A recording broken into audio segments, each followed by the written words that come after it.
So what's up guys, कैसे हैं आप लोग। हाँ, आशा होगा आप लोग बहुत अच्छे होंगे। हाँ, ये क्लासमेट ऑफ रूम का सीज़न सेकंड है। अगर आपने सीज़न फर्स्ट नहीं देखा है ज़रूर जाके मेरे चैनल पे देख लीजिएगा। और फटाफट हाँ, चलिए मैं डिस्क्रिप्शन में ही लिंक दे दूंगा। तो लेट्स बिगिन, स्टार्ट करते हैं अपनी जर्नी।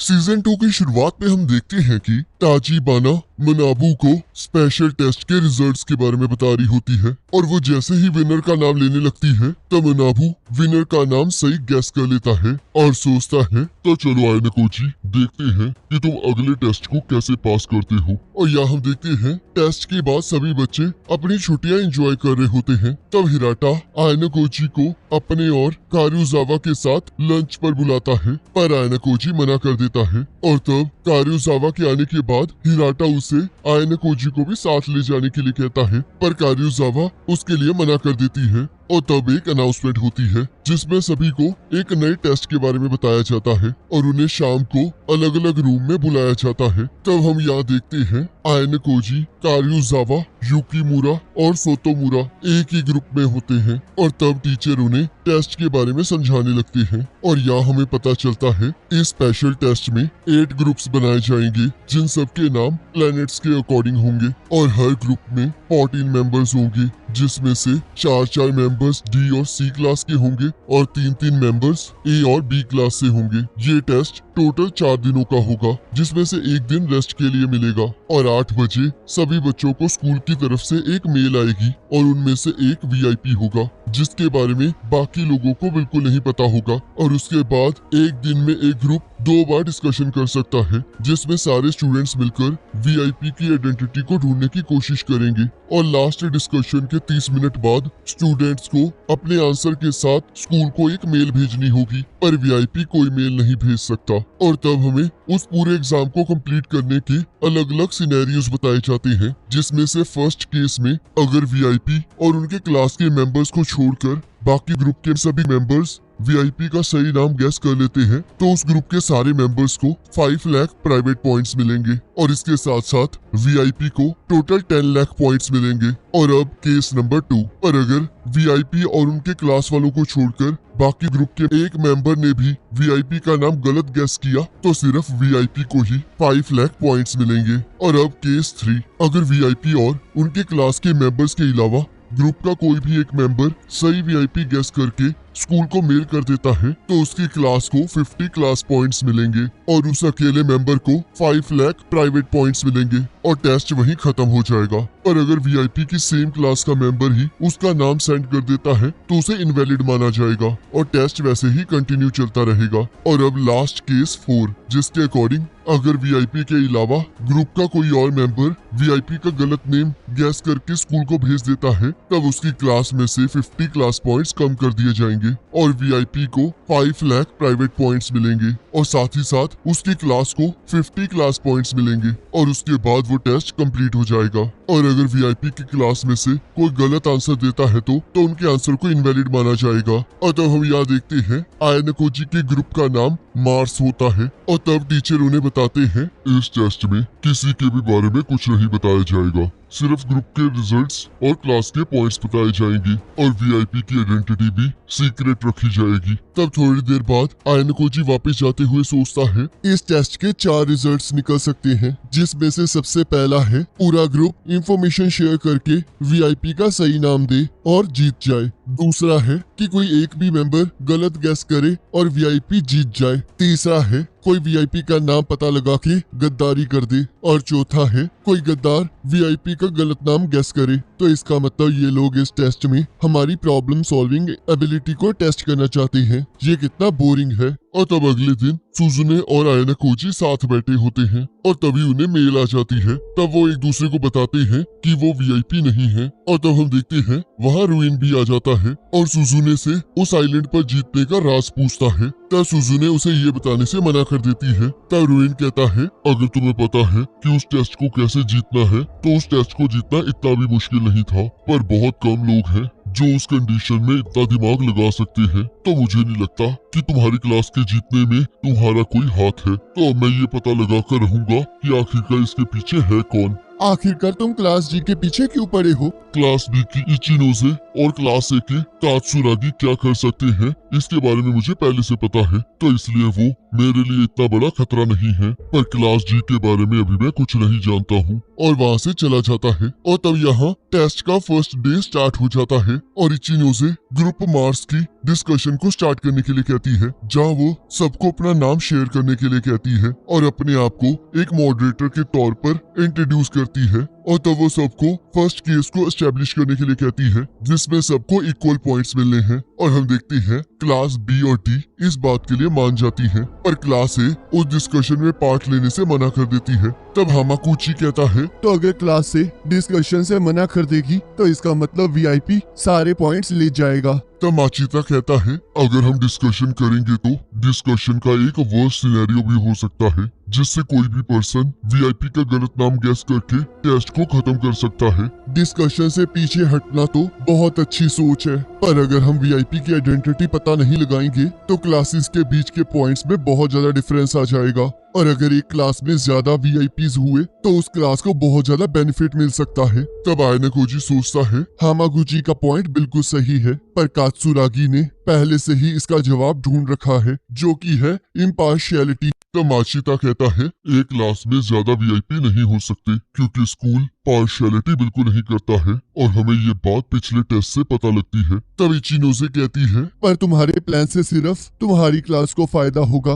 क्योंकि फाइनल क्लास रैंकिंग में कुछ भी चेंज नहीं होगा और तुम्हारी क्लास तो पहले से ही आगे है। पर तुम्हारे प्लान में भी तो तुम्हारी क्लास को ही फायदा होगा ना? ऐसा कुछ नहीं है क्योंकि इस ग्रुप में क्लास सी और क्लास जी के ज्यादा मेंबर्स हैं, तो इसलिए उन्हें ज्यादा पॉइंट्स मिलेंगे। पर हम देखते हैं इतनी सारी डिस्कशन होने के बाद भी क्लास ए अपनी बात पर अड़ी होती है और उस डिस्कशन से बाहर हो जाती है। और तब यहाँ आयना कोजी देखता है क्लास सी की कुछ लड़कियाँ कारुइजावा की फोटो खींच रही होती हैं क्योंकि उन्हें शक होता है कि उसी ने उनकी क्लास की एक लड़की को तंग किया है। और हम देखते हैं कारुइजावा उन्हें मना कर रही होती है और तब माचिदा वहां आकर कारुइजावा को बचा लेता है। और हम यहाँ देखते हैं मार्स ग्रुप की अगली डिस्कशन में भी कुछ पता नहीं चलता है। और तब यहाँ रात को कारुइजावा बाथरूम में रो रही होती है।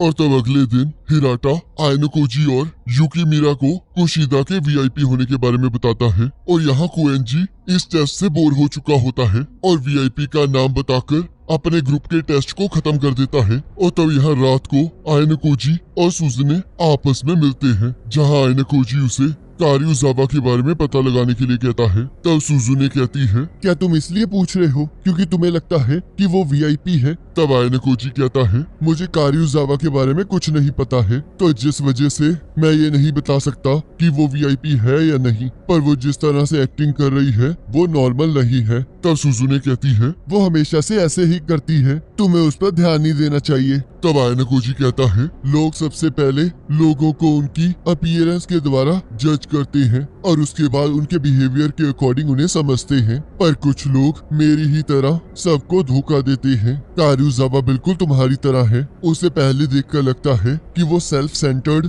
और अनकोऑपरेटिव पर्सन है, पर वो फिर भी क्लास डी में बहुत ज्यादा फेमस है। तब सुजुने कहती है तो फिर इसका मतलब वो हमेशा हर चीज का इनिशिएटिव लेने के लिए तैयार रहती होगी। तब आयना कोजी कहता है अगर ऐसी बात है तो वो डिस्कशन में इतना चुप क्यों रह रही है? तब सुजुने कहती है, तो फिर तुम आगे क्या करने वाले हो? तब आयन कोजी कहता है, अभी मुझे इसके बारे में कुछ नहीं पता, और सोचता है क्लास जी को अगर आगे बढ़ना है तो उन्हें यूनिटी की सबसे ज्यादा जरूरत है, और अगर कारुजावा इस चीज को करने में मेरी मदद कर सकती है तो मुझे उस पर नजर रखनी होगी। और तब रुइन सुजुने से मिलने आ जाता है और उसे कहता है, मैं बहुत जल्दी ही सारे वीआईपीज को ढूंढने वाला हूँ। तब सुजुने उसकी बात पर विश्वास नहीं करती है। तब आयन कोजी सोचता है इसे शायद वीआईपीज के नाम पता चल जाए, क्योंकि स्कूल अपने हर एक टेस्ट को एक लॉजिक के अकॉर्डिंग जनरेट करता है, तो इसलिए अगर आपको वो लॉजिक पता लग जाए तो आप उस टेस्ट में जीत हासिल कर सकते हैं। और रुइन को इसी बात का एहसास हो गया है।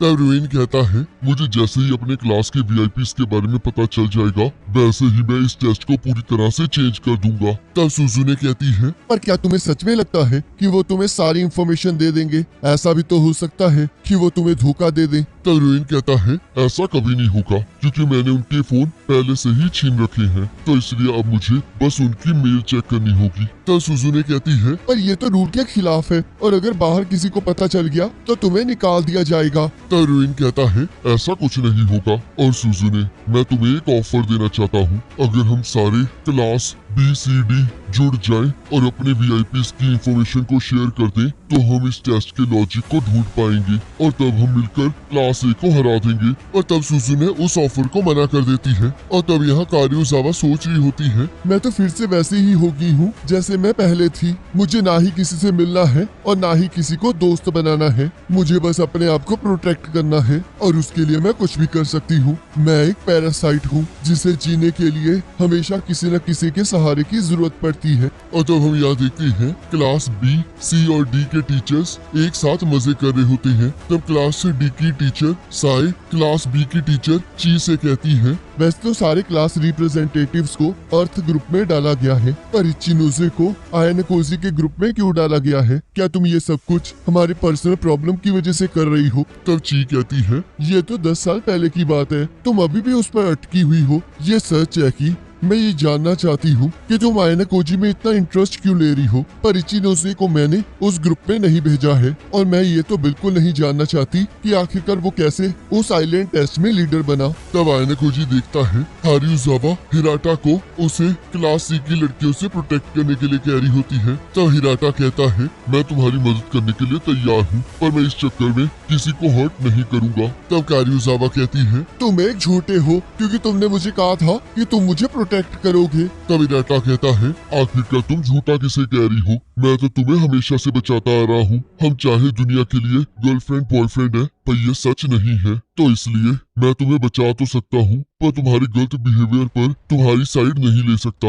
और ये सुनते ही कारुजावा नाराज हो जाती है और रोते हुए वहाँ से चली जाती है। तब हिराटा देखता है कि आयना कोजी ने सारी बात सुन ली होती है। तब हिराटा को पता चलता है कि आयना कोजी को उसके बिहेवियर के कारण इस बारे में पहले से ही पता था। और तब आयना कोजी कहता है, अगर उसे इस रिलेशन की जरूरत है और वो जिस तरह से एक्ट करती है उस हिसाब से पता चलता है कि वो एक पैरासाइट है, तो इसका मतलब वो खुद को बस बचाना चाहती है। तब हिराटा आयना कोजी की इंटेलिजेंस को देखकर हैरान हो जाता है, पर आयना कोजी सुजुने का नाम लेकर सारा क्रेडिट उसे दे देता है। तब आयना कोजी कहता है, पर आखिरकार वो बचना किससे चाहती थी? तब हिराटा कहता है, वो हर चीज से बचना चाहती है, और चाहे उसके चेहरे से लगता ना हो, पर वो 9 सालों से बुली होती आई है। और तब हम देखते हैं मार्स ग्रुप की 3rd और 4th डिस्कशन में इचिनोजे के बार बार कोशिश करने पर भी कुछ भी डिसाइड नहीं होता है। और यहाँ हम देखते हैं मार्स ग्रुप की 4th डिस्कशन के बाद क्लास C की लड़कियां कारुजावा का पीछा करने लगती हैं, और तब युकी मीरा को उन पर शक होता है, और तब वो आयना कोजी उनके पीछे जाने लगते हैं। और तब यहाँ क्लास C की लड़कियां कारुजावा को पकड़ लेती हैं और उसके ऊपर अपनी क्लास की एक लड़की को तंग करने का इल्जाम लगाने लगती है। पर हम देखते हैं कारुजावा उस इल्जाम को मान नहीं रही होती, पर उनके फोर्स करने के बाद कारुजावा उस बात को मान जाती है और उनसे माफी मांगने लगती है। और तब क्लास C की लड़कियां उसे बुली करके उसकी फोटो खींचने लगती हैं।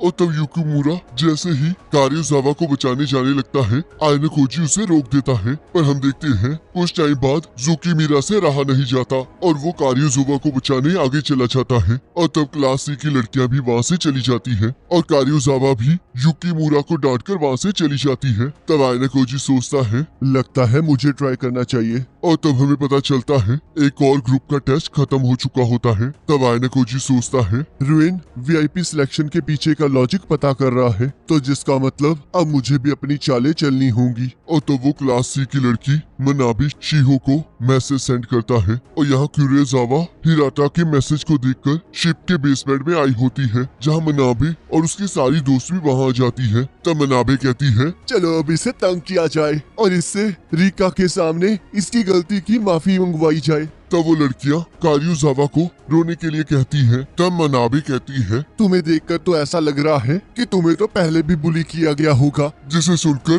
कारियोजावा बुरी तरह से डरने लगती है और उसे देखकर सारी लड़कियां उस पर हंसने लगती हैं। और जैसे ही कारियोजावा वहाँ से भागने की कोशिश करती है, वैसे ही मनाबे उसे पकड़कर एक चाटा लगाती है और रिका को भी उसे मारने के लिए कहती है। तब हम देखते हैं रिका पहले पहले तो बहुत झिझक रही होती है और जैसे ही वो उसे मारना शुरू करती है, उसे इसमें मजा आने लगता है। और यहाँ हम देखते हैं आयना कोजी ये सब कुछ चुपचाप देख रहा होता है और सोचता है मिलग्राम के एक्सपेरिमेंट के हिसाब से कुछ सर्कमस्टांसेस इंसान की नेचुरल क्रूएलिटी को बढ़ा सकते हैं। तुमने तो सच में कमाल ही कर दिया मनाबे, मैंने तो बस तुम्हारे लिए ये सीन अरेंज करवाया था, पर अब तुम इसकी हिम्मत को तोड़कर मेरी और भी ज्यादा मदद कर रही हो। और तब उन लड़कियों के जाने के बाद आयना कोजी उससे मिलने आता है। तब कारियोजावा को पता चलता है कि आयना कोजी उसे तब से देख रहा था और वो जैसे ही हिराटा को फोन करने लगती है, आयना कोजी उसे मना कर देता है और कहता है मैं जानता हूँ कि वो तुम्हारा बॉयफ्रेंड नहीं है और मैं ये भी जानता हूँ कि तुम्हें हमेशा से बुली किया गया है और मैं तुम्हारा सच सबके सामने भी ला सकता हूँ।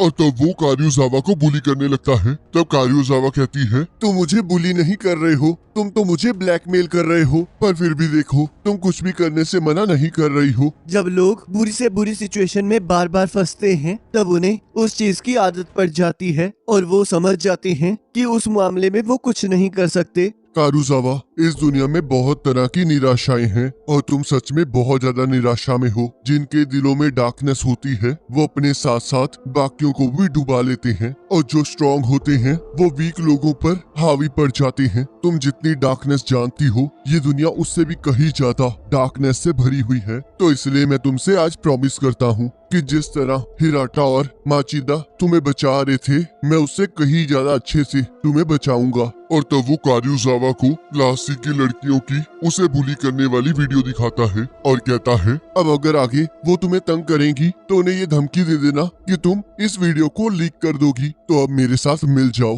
और मैं कुछ ऐसा करना चाहता हूँ जिसमें मुझे तुम्हारी जरूरत है। क्लास डी अपनी करंट स्टेट में आगे नहीं बढ़ सकती है, पर अगर तुम क्लास की सारी लड़कियों को इकट्ठा करोगी तो हमारी क्लास के पास वो यूनिटी आ जाएगी जो कि हमारे पास अभी नहीं है। और सोचता है यही वो काम है जो सुजू ने कभी नहीं कर सकती है। आखिरकार तुम हो कौन? मैं तुम्हारे इंटरेस्ट के अकॉर्डिंगली चलूंगा और तुम मेरे इंटरेस्ट के अकॉर्डिंग। तो तुम ऐसा रिलेशन चाहती हो ना? और तब कारियोजावा इस डील को मान जाती है और तब वो कारियोजावा को कुछ करने के लिए कहता है और यहाँ वो अपनी क्लास टीचर से पॉइंट्स के बदले कुछ खरीदता है। और तब हम यहाँ देखते हैं ग्रुप मास की फाइनल डिस्कशन से पहले इचिनोजे और आयना कोजी क्लास ए तक पहुँचने के बारे में बातें कर रहे होते हैं। और तब डिस्कशन स्टार्ट होने के बाद हामागुची सबको अपने अपने सेलफोन्स दिखाने के लिए कहता है ताकि सबको पता चल सके कि आखिरकार वीआईपी कौन है। तब माचिता कहता है इसमें तो बहुत ज्यादा रिस्क है, क्योंकि अगर सभी को वीआईपी का नाम पता चल जाएगा तो कोई ना कोई जरूर होगा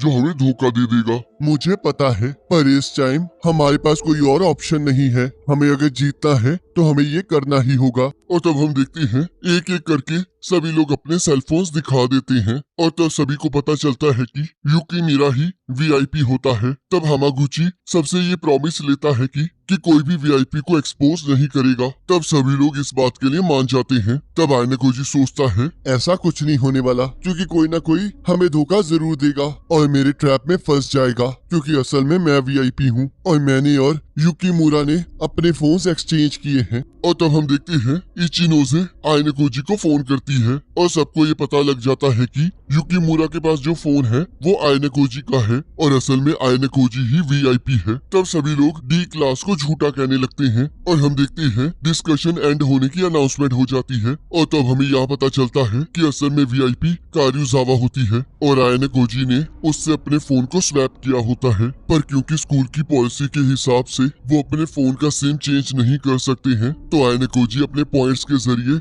अपने टीचर से इसी बात का एक्सेस लेने गया होता है जिससे वो सभी लोगों को धोखे में रख सके। और हम देखते हैं इसी वजह से वो सबको ये विश्वास दिला पाता है कि वही वीआईपी है और तब हम यहाँ देखते हैं इचिनोजे सारी बातें सुन लेती है और वो कहती है तो इसका मतलब मैं सही थी और इस टाइम पक्का कोई ना कोई तुम्हारे ट्रैप में फंस रहा होगा। तो तुमने मेरे फोन पर फोन इसलिए किया था क्योंकि बी क्लास भी यही स्ट्रेटेजी अपना रही थी। तब इचिनोजे हाँ कहती है। तब आयनेकोजी कहता है पर आखिरकार तुमने सबके सामने हमारा राज क्यों नहीं खोला? मैंने ये इसलिए नहीं किया क्योंकि अगर क्लास ए और सी में से कोई भी गलत जवाब देगा तो अल्टीमेटली हमारी क्लास को ही प्रॉफिट होगा। तो क्या ये सारा प्लान भी सुजुने ने बनाया था? तब आयनेकोजी हाँ कहता है और तब हम देखते हैं टेस्ट रिजल्ट्स आ जाते हैं जहाँ क्लास ए के 200 पॉइंट्स कम हुए होते हैं, क्लास बी के पॉइंट्स में कोई चेंज नहीं आता, क्लास सी को 100 पॉइंट्स मिले होते हैं और क्लास डी को 50 क्लास पॉइंट्स मिले होते हैं, जिस हिसाब से क्लास सी जीत चुकी होती है। तरुण वहाँ आकर कहता है देखो सुजुने, और तुम्हें पता लग ही गया होगा कि मुझे पहले से ही वीआईपीज़ के बारे में पता था। पर हमारे ग्रुप में कोई गद्दार नहीं था, जिसका मतलब तुम्हें हमारे ग्रुप के वीआईपी के बारे में नहीं पता था। तुम्हारी ग्रुप की वीआईपी कुशीदा थी और ये बात मुझे टेस्ट के दूसरे दिन ही पता चल गई थी, जिसे सुनकर सुजुने शॉक हो जाती है। तब रुइन कहता है तुम्हें सच में कुछ समझ नहीं आया सुजुने, अब मेरा अगला टारगेट तुम होगी, देखना तुम्हें सेकंड टर्म में बहुत ज्यादा मजा आने वाला है। तब आयनेकोजी सोचता है लगता है क्लास डी बहुत बड़ी मुसीबत में पड़ने वाली है। और यहाँ हम देखते हैं स्कूल में वापस आ जाने के बाद आयनेकोजी, सुजुने, कारियोजावा और हिराटा इकट्ठे बैठे होते हैं और तब हिराटा कारियोजावा को पिछले टेस्ट का लॉजिक समझाता है, जिसमें हमें पता चलता है कि वीआईपी की सिलेक्शन के लिए स्कूल ने एक लॉजिक को बनाया था, जिसके अकॉर्डिंग जैसे कि मार्स प्लेनेट सोलर सिस्टम में 4th पोजीशन पर आता है और अगर हम उस ग्रुप के सभी मेंबर्स के नामों को अल्फाबेटिकली अरेंज करें तो आगे से 4th पोजीशन पर कारियोजावा का नाम आता है, जिसके हिसाब से मार्स ग्रुप की वीआईपी कारियोजावा होगी। तब कारियोजावा कहती है पर ये तो बहुत सिंपल लॉजिक है। तो हिराटा कहता है ये सिंपल तो है, पर अगर आपको 2-3 ग्रुप्स के वीआईपीज़ के नाम ना पता हो तो आप इस पैटर्न को नहीं पहचान सकते। पर रुइन ने इस पैटर्न को फाइंड आउट करके बहुत बढ़िया काम किया है, पर फिर भी उसकी क्लास में कोई ऐसा है जिसे उसका रूल करना पसंद नहीं है। और तब क्लास जी की टीचर उन सभी को आने वाले स्पोर्ट्स फेस्टिवल के बारे में बताती है, जिसके अकॉर्डिंग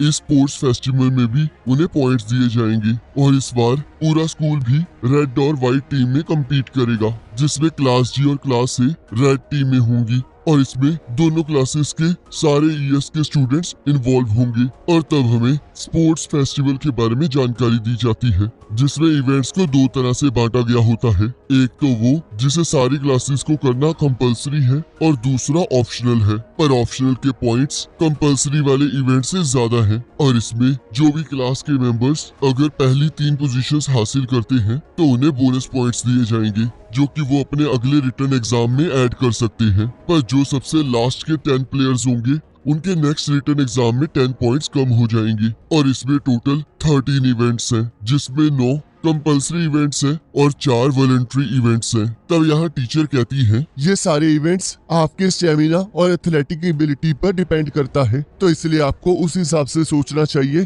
कि आपको किस में पार्टिसिपेट करना चाहिए और किस तरह से पार्टिसिपेट करना चाहिए और इसमें एक स्टूडेंट कितने भी इवेंट्स में पार्ट ले सकता है। अब इसके बाद मुझे सभी पार्टिसिपेंट्स की लिस्ट बनाकर दे देना। तब थोड़ी देर बाद सुजुने आयनेकोजी से कहती है ये स्पोर्ट्स इवेंट भी मुझे पुरानी स्पेशल टेस्ट की तरह ही लग रहा है, क्योंकि इसमें भी पॉइंट डिस्ट्रीब्यूशन सिमिलर तरीके से ही हो रही है। तब आयनेकोजी कहता है तुमने सही कहा, ये पेपर पर तो बिल्कुल अलग लगते हैं, पर जब इन्हें इम्प्लीमेंट किया जाए तो ये बिल्कुल अलग है, क्योंकि रिटर्न एग्जाम में हम पॉइंट्स के जरिए कुछ खरीद कर कुछ लूप होल्स निकाल सकते हैं, पर ये टेस्ट सिर्फ हमारी स्टेमिना और एथलेटिक एबिलिटी पर डिपेंड करता है, जिसके लिए हमें बहुत तगड़ी प्रिपरेशन करनी होगी। तब सुजुने कहती है मैं भी प्रिपरेशंस की ही बात कर रही हूँ। तब आयनकोजी कहता है तुम इसमें भी लूप होल्स ढूंढ रही हो, जैसे कि या तो कोई एब्सेंट हो जाए या फिर कोई इवेंट छोड़कर चला जाए। तब सुजुने कहती है तो क्या तुम ये कहना चाहती हो कि हमें इसे नॉर्मल मेथड से ही कंप्लीट करना होगा?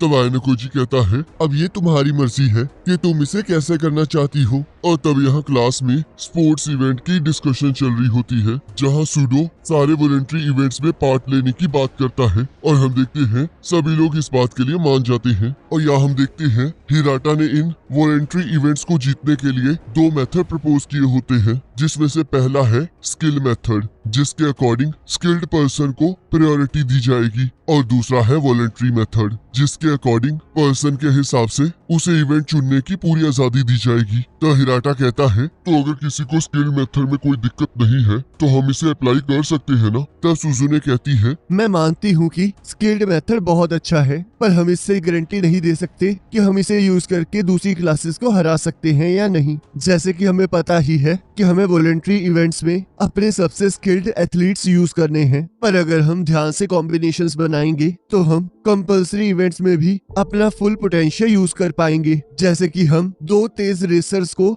इकट्ठे ना दौड़ाकर एक तेज और एक स्लो रेसर को इकट्ठा दौड़ाएं, जिससे हमारे जीतने के चांसेस बढ़ सकते हैं। तो शिनुहारा इस प्लान को अपोज करने लगती है और कहती है अगर ऐसा हुआ तो नॉन एथलेटिक पर्सन को फर्स्ट 3 पोजीशन में आने का चांस तो मिलेगा ही नहीं, जिसकी वजह से उन्हें नेक्स्ट एग्जाम में कोई बोनस नहीं मिलेगा। तब सुजुने कहती है पर तुम्हें इस टाइम पूरी क्लास के बारे में सोचना चाहिए, क्योंकि क्लास के जीतने से ही हमें आगे जाकर फायदा हो सकता है। पर अगर तुम पढ़ाई में मेहनत करोगी तो तुम्हें बोनस पॉइंट्स की तो जरूरत ही नहीं पड़ेगी, और वैसे भी बोनस पॉइंट सिर्फ फर्स्ट 3 पोजीशन पर आने वाले बच्चों को ही मिलेंगे। तो क्या तुम मुझे बता सकती हो कि कौन सी ऐसी स्पोर्ट्स है जिसमें तुम फर्स्ट 3 पोजीशन में आ सकती हो? और तब हम देखते हैं शिनोहारा इस पॉइंट पर बहस नहीं कर पाती, और तब हम देखते हैं आयनकोजी के कहने पर कारियोजावा भी उस प्लान को अपोज करने लगती है और वो कुशिदा से भी इस बारे में पूछती है। तब कुशिदा दोनों प्लान्स को जोड़ने का आइडिया देती है। तब सुजुने कहती है मैंने इसके बारे में भी सोच रखा है, जिसमें वो स्टूडेंट्स जिन्हें टेस्ट पॉइंट्स नहीं चाहिए वो टॉप पोजीशन पर आएंगे, और उसके बाद वो नीचे आने वाले स्टूडेंट्स को प्राइवेट पॉइंट्स को एवरेज आउट करके बांट देंगे। पर हम देखते हैं कारियोजावा फिर भी नहीं मानती है। तब इराटा इस बात के लिए वोटिंग करने के लिए कहता है और हम देखते हैं सुजुने वोटिंग में जीत जाती है और आयनाकोजी दोनों के बारे में ही हाथ नहीं खड़ा करता है। और तब थोड़ी देर बाद कारियोजावा आयनाकोजी से उसके ये सब कुछ करने का रीजन पूछती है, पर आयनाकोजी उसे कुछ भी बताने से मना कर देता है। तब कारियोजावा कहती है आखिरकार तुम करना क्या चाहते हो? तब आयनाकोजी कहता है मैं क्लास जी को इस काबिल बनाना चाहता हूँ कि वो क्लास ए तक पहुँच सके। तब कारियोजावा कहती है क्या तुम्हें सच में लगता है कि तुम हमसे अच्छे हो? तब आयनाकोजी कहता है तुम्हें मेरी बातों पर विश्वास नहीं है, तो इसलिए मैं तुम्हें ये बस करके ही दिखाऊंगा ताकि तुम मुझ पर विश्वास कर सको। और हाँ, याद रखना स्पोर्ट्स इवेंट के दौरान कोई एक हमारी क्लास में से गद्दार निकलेगा और वो हमारे सारे पार्टिसिपेंट्स की इंफॉर्मेशन दूसरी क्लासेस को दे देगा। जिसे सुनकर कारियोजावा शॉक हो जाती है और आयनाकोजी उसे वहाँ से जाने के लिए कहता है। और तब यहाँ अगले दिन सारे लोग अपनी आर्म स्ट्रेंथ चेक कर रहे होते हैं, जहाँ सूडो की आर्म स्ट्रेंथ 82.4 निकलती है।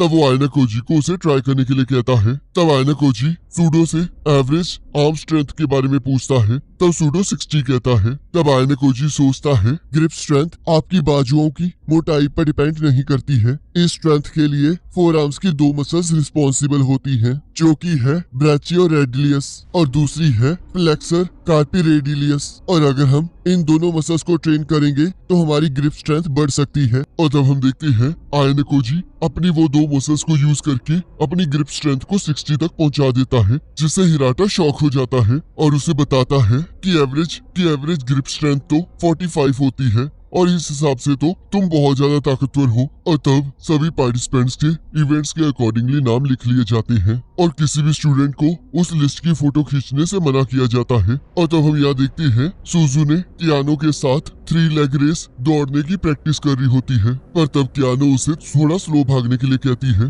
तब सुजुने कहती है, तुम बहुत ज्यादा स्लो हो, तो इसलिए तुम्हें मेरे रिदम के अकॉर्डिंग चलने की प्रैक्टिस करनी चाहिए। और स्लो भागने से मना कर देती है। और तब आयनाकोजी जैसे ही उसे ये बात समझाने के लिए जाता है, सुजुने उसकी कोई बात नहीं मानती है। तब आयनाकोजी कहता है, अगर ऐसे ही चलता रहा तो तुम्हारे साथ कोई भी दौड़ने के लिए तैयार नहीं होगा। तब सुजुने कहती है, मुझे इससे कोई फर्क नहीं पड़ता है, क्योंकि अगर कोई मेरी स्पीड जितना नहीं दौड़ सकता तो मुझे उसके साथ भागना भी नहीं है। और तब आयनाकोजी सुजुने को अपने साथ भागने के लिए कहता है। और तब हम देखते हैं सुजुने आयनाकोजी की स्पीड को टक्कर नहीं दे पा रही होती, जिससे वो बहुत ज्यादा थक जाती है। और तब आयनाकोजी उसे अपने पार्टनर की तरफ ध्यान देने की बात करता है और सुजुने भी उसकी बात को मान जाती है। तब आयनाकोजी कहता है, क्या तुम इसके बाद मेरे साथ कहीं चलोगी, क्योंकि मेरे और तुम्हारे अलावा एक और पर्सन है जो कि व्हाइट टीम की जीत को इफेक्ट कर सकता है, और वो पर्सन कुशीदा है, क्योंकि वो कुशीदा ही है जिसने अर्थ ग्रुप को धोखा दिया था।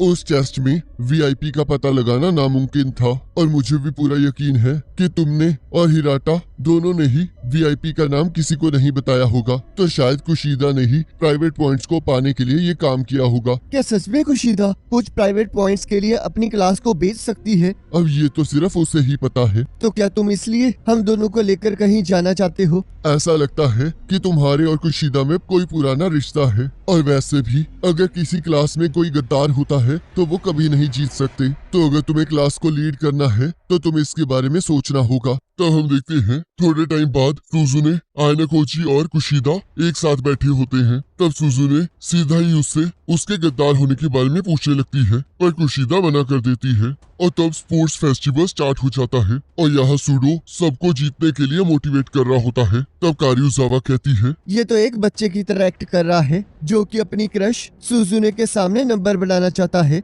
और तब यहाँ साक्या नागी ये सब कुछ देख रही होती है और आयनाकोजी को देखकर मुस्कुराने लगती है। और तब हम यहाँ देखते हैं टीम रेड पहले कंपटीशन में ही एक लीड हासिल कर लेती है, और यहाँ हम देखते हैं कोइंजी खेलने से मना कर देता है, जिस बात के लिए सूडो उसे डांट रहा होता है। तब कोइंजी बताता है, इससे पहले सुजुने ने भी मुझसे पार्ट लेने के लिए रिक्वेस्ट की थी, पर मैं आज नहीं खेल सकता, जिससे सूडो को गुस्सा आ जाता है और वो सबको धमकी देता है कि अगर किसी ने भी क्विट किया तो वो उसे नहीं छोड़ेगा। और तब अगली गेम स्टार्ट हो जाती है, जहाँ क्लास सी के लोग सूडो को घेर लेते हैं और रुइन और उसके दोस्त उसे मारने लगते हैं। और तब एल्बर्ट की मदद से टीम व्हाइट जीत जाती है। और तब सूडो गेम को हारता हुआ देखकर और भी ज्यादा गुस्से में आ जाता है। तब यहाँ सुजुने का एक लड़की के साथ टकराकर पैर मुड़ जाता है, जिस वजह से सुजुने के लिए चलना बहुत मुश्किल हो जाता है। तब सुजुने कहती है, क्लास सी की उस लड़की को देखकर लगता है कि वो मुझसे जानबूझकर टकराई थी, पर फिलहाल के लिए तो तुम्हें अपने इवेंट के तरफ ध्यान देना चाहिए।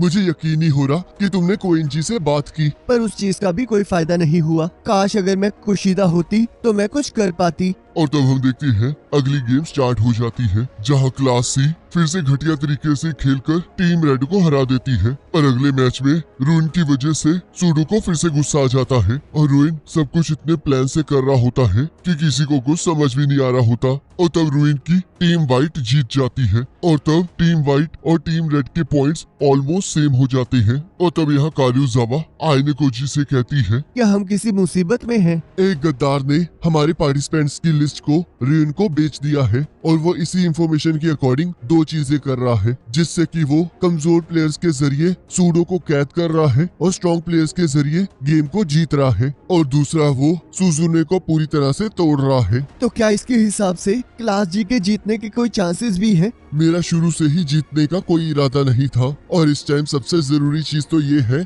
कि हम कुछ ना करें और इस स्पोर्ट्स इवेंट में जितना हो सके उतना हारें, जिससे कि हमें बाद में फायदा मिले। और तब यहाँ सूडो को बहुत ज्यादा गुस्सा आ रहा होता है और वो जैसे ही रुइन के साथ लड़ने जाने लगता है, हिराटा उसे वहाँ आकर रोक लेता है। और तब हम यहाँ देखते हैं क्लास जी के सारे मेंबर्स सूडो से नाराज हो रहे होते हैं। तब सूडो कहता है, आखिरकार तुम्हें क्या हुआ है? क्या तुम्हें दिखाई नहीं दे रहा कि मैं अपनी क्लास के लिए कितनी मेहनत कर रहा हूँ? क्या तुम सच कह रहे हो? क्योंकि तुम्हें देखकर तो बस ये लग रहा है कि तुम बस ये साबित करना चाहते हो कि तुम कितने अमेजिंग हो। और तब सूडो युकिमुरा पर हमला करने लगता है, पर हिराटा बीच में आ जाता है और तब सूडो हिराटा को एक जोरदार पंच मारता है और सबको छोड़कर वहाँ से चला जाता है। और तब यहाँ ब्रेक की अनाउंसमेंट हो जाती है और आयनकोजी सुजुने को सूडो को वापस लाने के लिए कहता है, पर सुजुने मना कर देती है। तब आयनकोजी कहता है, आखिरकार तुम कब तक ऐसे यूजलेस रहोगी? आखिरकार तुम ये क्या बकवास कर रहे हो? मैं तो बस इस अनलकी एक्सीडेंट की वजह से कुछ नहीं कर पा रही हूँ। क्या तुम्हें सच में ये अनलकी लगता है? क्या तुम्हारी इंजरीज और क्लास जी का हारना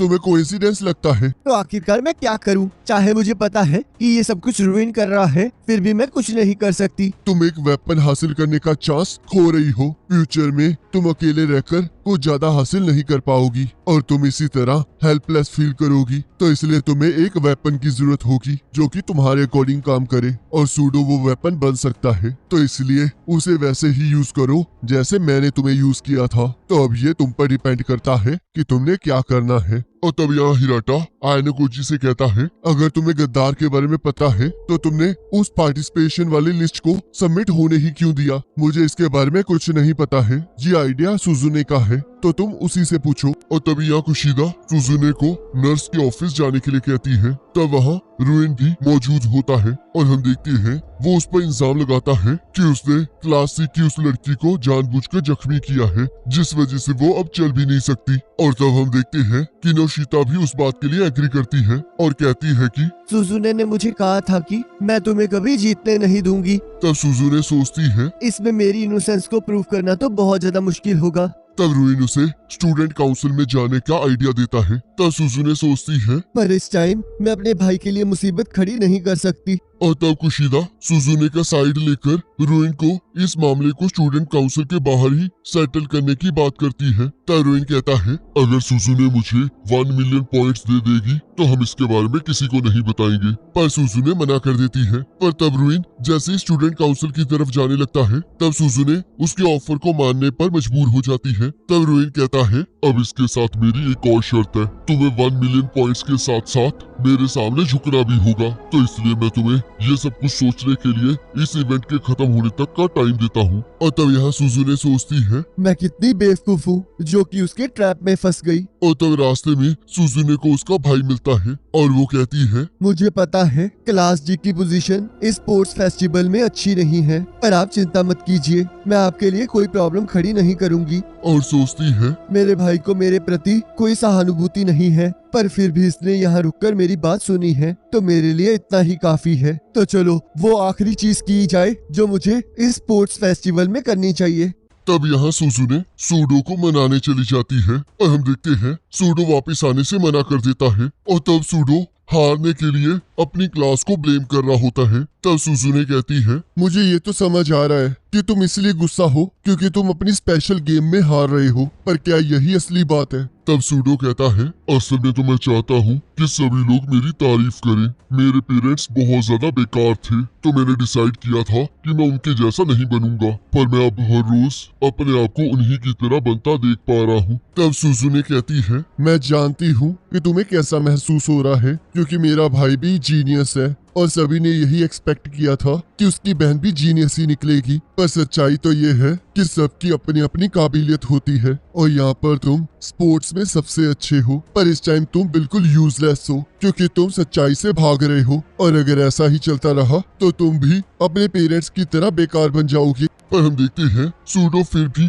उससे कन्विंस नहीं होता और तभी लंच ब्रेक खत्म होने की अनाउंसमेंट हो जाती है और सूडो वापस अपने रूम की तरफ जाने लगता है। पर सुजुने उसका नीचे ही वेट करने का वादा करती है और सूडो उसे इग्नोर करके ऊपर चला जाता है। और यहाँ आयनकोजी कुशिदा को अपने साथ 3 लेग रेस दौड़ने के लिए कहता है और उससे पूछता है कि वही डी क्लास की गद्दार है जिसने सी क्लास को इंफॉर्मेशन दी थी। तब कुशिदा मना कर देती है। तब आयनकोजी कहता है, तुम झूठ मत बोलो, मैंने तुम्हें पार्टिसिपेंट्स की लिस्ट की फोटो खींचते हुए देखा था, पर हम दोनों ही जानते हैं कि हमें इससे मना किया गया था। और वैसे भी जिस तरह क्लास सी हमें हरा रही है ये तभी पॉसिबल हो सकता है अगर उन्हें उस लिस्ट के बारे में पता हो। तब कुशिदा कहती है, तो तुम्हें ऐसा लगता है? पर अगर मैं 1 मिनट के लिए सोच लूं कि मैं गद्दार हूं जिसने क्लास की इंफॉर्मेशन को लीक किया है, तो तुमने मुझे रोकने की कोशिश क्यों नहीं की? तुमने क्यों उन पार्टिसिपेंट्स की लिस्ट को चेंज नहीं किया जबकि तुम्हें पता था कि मैं इस इंफॉर्मेशन को लीक करने वाली हूँ। तब आयनकोजी कहता है इसका कोई फायदा नहीं था, क्योंकि जब तक क्लास जी में गद्दार रहेगा वो कोई ना कोई रास्ता निकाल कर इस इंफॉर्मेशन को लीक कर ही देगा। और अगर मैं उन पार्टिसिपेंट्स की लिस्ट को चेंज कर भी देता तो भी क्लास जी का कोई भी मेंबर आखिर में जाके उस लिस्ट को देख सकता था और उसे लीक कर सकता था। तब कुशीदा कहती है तुम सच में कमाल के हो। तो इसका मतलब अब मुझे छुपाने की कोई जरूरत नहीं है। तुमने सही कहा, मैं ही गद्दार हूँ, पर तुम इसे किसी को बता नहीं सकते क्योंकि मेरे पास अभी भी वो यूनिफॉर्म है जिसके ऊपर तुम्हारे फिंगरप्रिंट्स हैं। तब आयनकोजी कहता है मुझे पता है कि मैं तुम्हें एक्सपोज नहीं कर सकता, और मुझे ये भी पता है तुमने शिप के टेस्ट पर भी क्लास सी की मदद की थी ताकि तुम सुजुने को इस स्कूल से निकाल सको। पर मुझे ये समझ नहीं आ रहा कि तुम्हारी और उसके बीच में दुश्मनी क्या है। तब कुशीदा कहती है मैं सुजुने को एक्सपेल करवाने वाली हूँ और उसके लिए मैं कुछ भी कर सकती हूँ, पर अब मैंने एक और चीज डिसाइड कर ली है कि मैं तुम्हें भी यहाँ से एक्सपेल करवा दूंगी और उसके बाद क्लास ए तक पहुँचने के लिए मेहनत करूंगी। और तब हम देखते हैं सूडो वापस आ जाता है, पर वो फिर से सोडा कैन लेकर वापस जाने लगता है। तब सुजुने उसे कहती है सूडो, मुझे समझ आ गया है कि हम दोनों एक जैसे हैं। मेरा भाई जो कि स्टूडेंट काउंसिल का प्रेसिडेंट है, वो लाइफ में हर चीज में बहुत अच्छा परफॉर्म करता आया है और मैंने जिंदगी भर उसका पीछा किया है ताकि मैं उस तक पहुंच सकूं, जिस वजह से मैं अकेली हो गई। पर मुझे लगा मुझे इससे कोई फर्क नहीं पड़ता है, क्योंकि जब तक मैं अपने हर काम को परफेक्टली करती रहूंगी तो एक दिन ऐसा जरूर आएगा जब मेरा भाई मुझे जरूर एक्सेप्ट कर लेगा। और मैं यही सोचकर इस स्पोर्ट्स फेस्टिवल में आई थी कि अगर मैं ज्यादा से ज्यादा स्पोर्ट्स में हिस्सा लूंगी और उसमें जीत जाऊंगी तो मेरा भाई जरूर मुझे अप्रिशिएट करेगा। और इसके सामने मेरी क्लास मेरे लिए सेकंड प्रायोरिटी थी, पर अब मुझे समझ आ गया है कि मैं कितनी गलत थी। मैं ये सब कुछ अकेले नहीं कर सकती। अब मुझे पहली बार टीम के साथ काम करके पता चला है कि मैं चीजों को और भी अच्छे से कर सकती हूँ। तो अब मैं उनकी मदद से जीतूंगी, आगे बढ़ूंगी और अपने भाई के अप्रिसिएशन के काबिल बनूंगी। तो इसलिए सूडो, मुझे पता है कि तुम इसी रास्ते पर चल रहे हो, तो इसलिए मैं तुम्हें दोबारा से अकेला नहीं छोड़ सकती हूँ। तो क्या तुम हमारी ग्रेजुएशन तक मेरे गोल को पूरा करने में मदद करोगे? और इसके बदले में मैं प्रॉमिस करती हूँ कि तुम्हें जब भी मेरी जरूरत पड़ेगी मैं तुम्हारी मदद करने जरूर आऊंगी। और तब हम देखते हैं सूडो उसकी बात मान जाता है और तब यहाँ सूडो वापिस आके सभी से अपनी गलती की माफी मांगता है। तब सभी लोग इस बात से बहुत ज्यादा खुश हो जाते हैं। तब यहाँ सुजुने और आकितो फिजिकली फिट ना होने की वजह से लास्ट गेम में पार्ट लेने से मना कर देते हैं और तब उनकी जगह आयनकोजी और कुशीदा आ जाते हैं। और तब हम देखते हैं उस स्पोर्ट्स इवेंट की 1200 मीटर रिले रेस स्टार्ट हो जाती है। तब यहाँ सुजुने का भाई आयनकोजी से कहता है तुम्हारी क्लास को देखकर लग रहा था कि इसके बचने के कोई चांसेस नहीं है, पर ये अचानक से स्ट्रॉन्ग हो गई है।